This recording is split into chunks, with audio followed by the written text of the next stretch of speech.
네, 안녕하세요. 행정법률 전문사무소 승명여사입니다.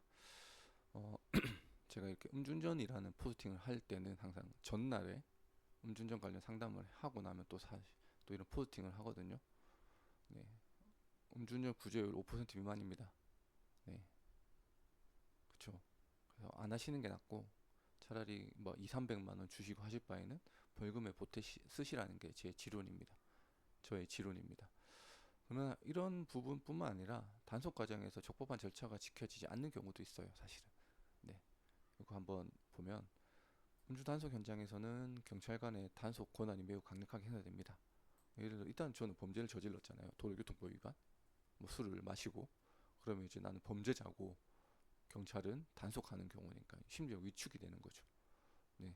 그렇다고 해서 우리가 그렇잖아요. 뭐 영화에서 보면 그 뭐냐 미란다 원칙 고지 안 했다고 뭐 무죄가 되는 것처럼 음주 측정도 마찬가지예요.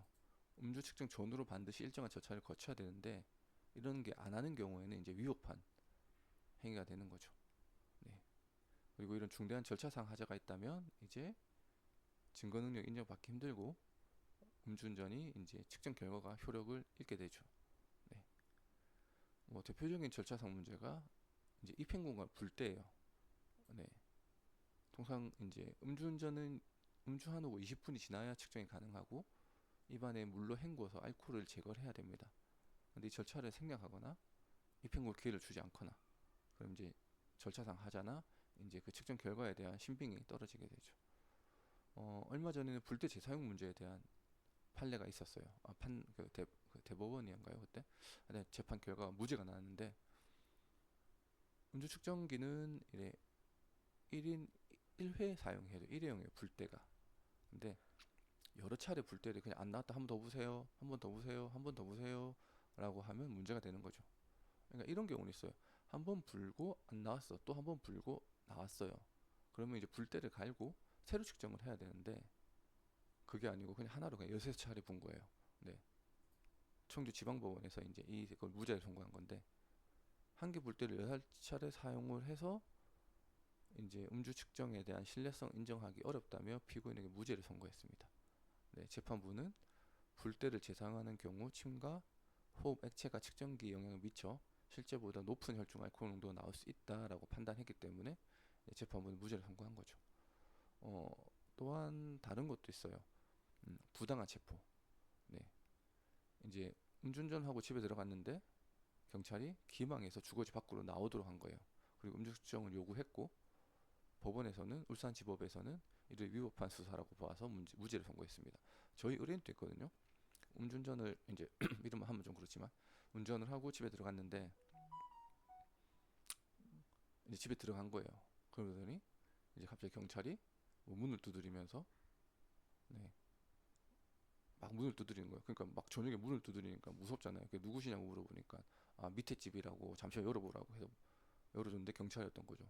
근데 배우자분이 열어줬는데 남편분 어딨냐고 하고 남편분 샤워하는데 그 들어가서 측정을 한 거예요. 그래서 이걸 제가 취소 처분을 받아냈거든요. 이거를 근거로 해서 네. 이런 경우는 이제 위법한 절차이기 때문에 음주측정 자체가 이제 무효가 되는 거죠. 네.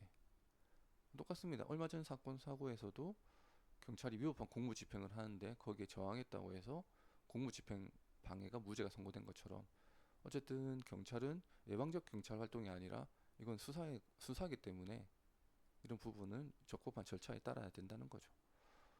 근데 이러한 위법 절차를 입증하는 것이 어려워요, 사실은. 아까 말씀드렸다시피 저는 이미 죄를 지었고 저긴 경찰이고 그러니까 위축이 되는 거죠. 네. 근데 이런 경우가 있다면 명확하게 이제 따져야 된다는 거죠. 반면에 이제 다시 원론으로 돌아와서 음, 음주운전 면허 취소 인용률은 2023년 5.7%입니다. 현재는 통계는 안 나왔는데 그냥 넉넉하게 3% 미만인 거예요. 그럼에도 일부 사무소에서는 우리는 이런 구제가 했었다. 근데 그런 구제를 했었다는 것도 인용문이나 보면 대부분이 그냥 절차상 하자로 인용이 된 거예요. 네. 음주운전 했는데 그냥 된 건 아니죠. 그러면서 200만 원, 300만 원 고가 수임료를 요구하는 분들도 계시고, 네. 그래서 행정심판위원회에서도 수차례 얘기해요. 국민 정서 때문에 이제 음주운전은 무관용이다. 네. 가족 생계유지 사유로 감경받는 사례도 이제 거의 찾아보기 어렵다. 일례로 버스기사, 택배기사님들도 법원에서 뭐라면, 너희가, 그러니까 당신들이 운전을 생계로 삼고 있으면 조금 더 일반인들보다 조금 더 교통법규를 준수해야 되는 노력을 해야 된다.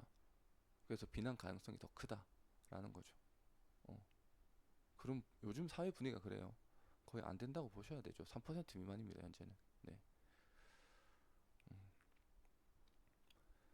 그래서 좀 안타깝습니다. 네. 음. 그래서 제가 드리고 싶은 말씀은, 이 무작정 선출을 구하는 건 이제는 사실상 힘들어요. 네. 그 사이에서 이제 적법한 절차가 이루어졌는지를 먼저 살펴보는 것도 중요한 거고, 그리고 무작정 뭐 200만 원, 300만 원, 우리는 구제 사례가 있어요. 저도 구제 사례가 있습니다. 많은데 될 만하니까 되는 거예요. 네. 근데 굳이 그거를 광고를 해서, 저는 이제 학교 폭력이 조금 더 제게 중점이다 보니까 그런 건데, 네. 그런 부분들, 네. 조금 힘들죠. 거의 요즘은 다 안 된다고 보시면 됩니다. 괜히 좀 뭐 200만 원, 300만 원 하시면서, 어차피 하시면서도 아실 거예요. 안 될 거라는 거. 그래도 한번 미련이 남아서 하시는 거면 차라리 그냥 적당한 사무소에서 적당한 금액을 주시고 하시는 게 제가 볼 때는 맞다는 겁니다. 네. 아무튼 오늘은 뭐 음주운전 관련해서 한번 살펴봤고요. 뭐 궁금하신 거 있으시면 언제든지 전화 주시기 바랍니다. 감사합니다.